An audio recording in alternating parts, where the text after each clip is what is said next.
ਵੈਸੇ ਨਾ ਕੰਮ ਤਾਂ ਬੇਸਿਕਲੀ ਮੈਂ ਕੋਈ ਨਾ ਕਰ ਸਕਦਾ, ਨਾਟ ਫਿਟ ਟੂ ਵਰਕ, ਮਤਲਬ ਮੈਂ ਵਰਕ ਕੋਈ ਨਾ ਕਰ ਸਕਦਾ।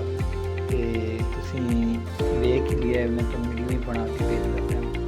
ਤੇ ਬਾਕੀ ਮੇਰਾ ਆਮਦਨ ਦਾ ਜ਼ਰੀਆ ਕੋਈ ਨਹੀਂ ਹੈ, ਇਹਦਾ ਖਾਸ ਨਾ ਆਮਦਨ ਦਾ ਜ਼ਰੀਆ ਮੇਰਾ ਕੋਈ ਨਹੀਂ ਹੈ। ਮੈਂ ਆਮਦਨ ਕੋਈ ਨਾ ਕਰ ਰਿਹਾ ਵਾ, ਮੈਂ ਘਰ ਦੇ ਵਿੱਚ ਹੀ ਜਿਹੜਾ ਨਾ ਆਉਂਦਾ ਵਾਂ ਤੇ ਆਮਦਨ ਮੇਰੀ ਕੋਈ ਨਹੀਂ ਹੈ। अस्सलामुअलैकुम जी, मेरा नाम शहबाज है, मैं सीवाल तो हाँ ते जी माजूर हाँ एक पैर तो। घर मेरे दे हालात अच्छे नहीं हैं जी। मसलन असी चार भैन भाई हाँ ते तीन मेरे बहन भाई जो है ना वो ठीक हैं, शादीशुदा हैं। ते वालिद साहब मेरे फौत होए हैं। ते जी मैं सोशल वेलफेयर इदारे दे अगे जी डिपार्टमेंट वाले दे अगे अपील करता हाँ।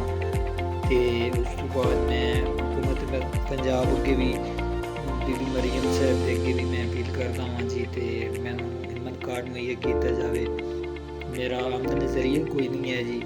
तो मेरी रिक्वेस्ट है, मेरी रिक्वेस्ट सुनी जाए, मेहरबानी की जाए। मैं गरीब ते भी ते मैं गरीब नूं भी कार्ड मुहैया किया जाए, मैनू इमदाद की जाए।